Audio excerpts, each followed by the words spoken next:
Salut la team, on se retrouve pour une nouvelle vidéo, donc une vidéo pronostic qui sera décomposée en deux parties. La première partie, bilan des pronostics de ce week-end, et une seconde partie avec les pronostics pour la Ligue des Champions. Donc, pour commencer, on a fait 3 paris dans le week-end, un perdant, donc celui de vendredi, et 2 paris gagnants, donc un samedi et un dimanche.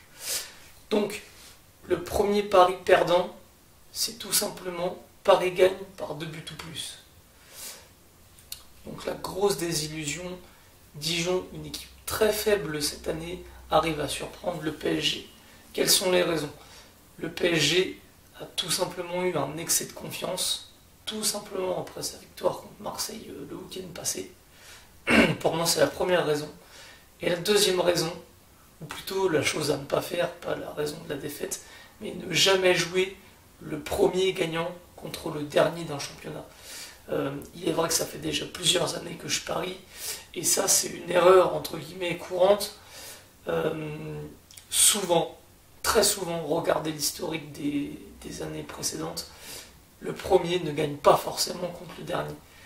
Le dernier pose souvent des soucis aux équipes qui sont tout en haut du classement, on va dire sur le podium. Et là, donc du coup, ça a été le cas. Pourquoi? Un excès de motivation du côté de Dijon, faire ses preuves, montrer de quoi on est capable. Il y a une dose d'adrénaline du côté de cette équipe qui a su en fait tout simplement se surpasser grâce au côté mental. Donc le deuxième pari, le pari de samedi qui lui est passé, plus de 0,5 buts à la mi-temps entre Werder Bremen et Fribourg, combiné à Liverpool au nul et plus de 1,5 but.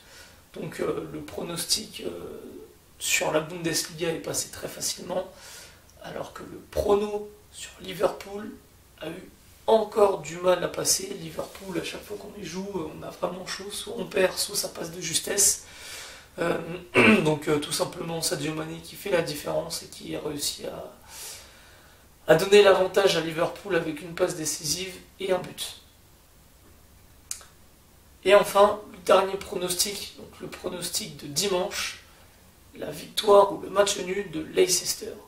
Donc victoire de Leicester 2-0. Donc là, il n'y a pas eu trop de soucis de ce côté-là.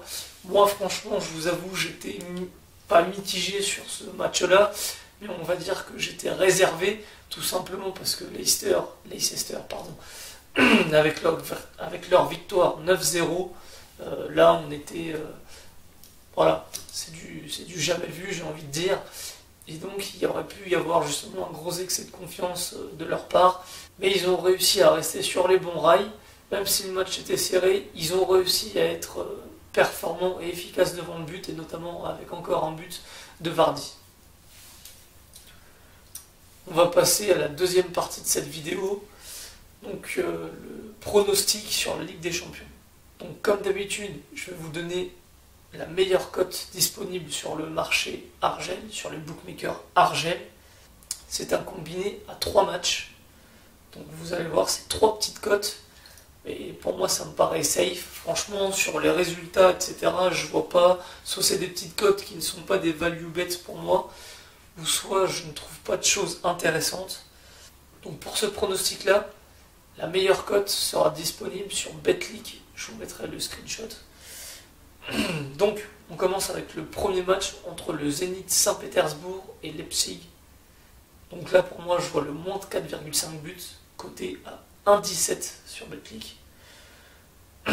Entre Dortmund et l'Inter, le moins de 4,5 buts, pareil, à 1,13. Le moins de 4,5 buts entre Chelsea et l'Ajax, coté à 1,20. Pour se combiner avec ces 3 matchs, on est sur une cote totale à 1,59. Alors pour moi, c'est un pari safe. Alors certes, il y a 3 matchs. Certes, en Ligue des Champions, depuis le début de l'année, on assiste quand même à pas mal de buts.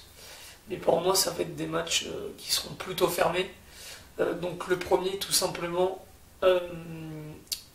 qui va se jouer en Russie. Et donc... on sait très bien que c'est compliqué d'aller jouer en Russie, ne serait-ce que par le climat. En général, les matchs en Russie, en Ligue des Champions, il n'y a pas beaucoup de buts. l'équipe à domicile, donc l'équipe russe, arrive à résister la plupart du temps quand c'est des grosses équipes et ne prennent pas des grosses valises. Là pour moi Leipzig, certes c'est costaud, en championnat ils ont encore fait un carton ce week-end, mais pour moi le déplacement en Russie ça passera pas aussi facilement que ça. Ensuite le deuxième match, donc l'Inter contre Dortmund, donc pour moi ça va être un match très serré, peut-être un match, on va dire au niveau du score, plus équilibré qu'au match aller. Donc peut-être un 1-1. Les deux équipes marquent. Franchement, je vois bien les deux équipes marquent. Je vois bien un petit 1-1 pour moi. Donc je peux me tromper, bien sûr. Il peut n'y avoir qu'une seule équipe qui marque. Mais en tout cas, pour moi, ça ne sera pas une avalanche de buts. On a d'un côté une équipe italienne qui sait très bien défendre, qui met beaucoup de buts en championnat certes, mais qui dans certains matchs coince et gagne par le plus petit des écarts. Et d'un côté Dortmund qui également met quand même moins de buts que les saisons précédentes. Donc pour moi ça va être serré. Et enfin pareil le match Chelsea-Ajax. Donc je vois bien l'Ajax revanchard du match aller et qui va vouloir vraiment accrocher cette équipe de Chelsea.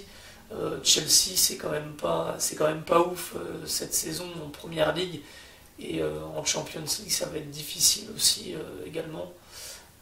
Donc à voir, mais pour moi cette équipe de l'Ajax va vouloir faire quelque chose. Donc là pareil, je vois vraiment pas beaucoup de buts. Donc voilà, on va dire que je vous ai pas fait une analyse complète sur chaque match entre guillemets avec les stats, etc.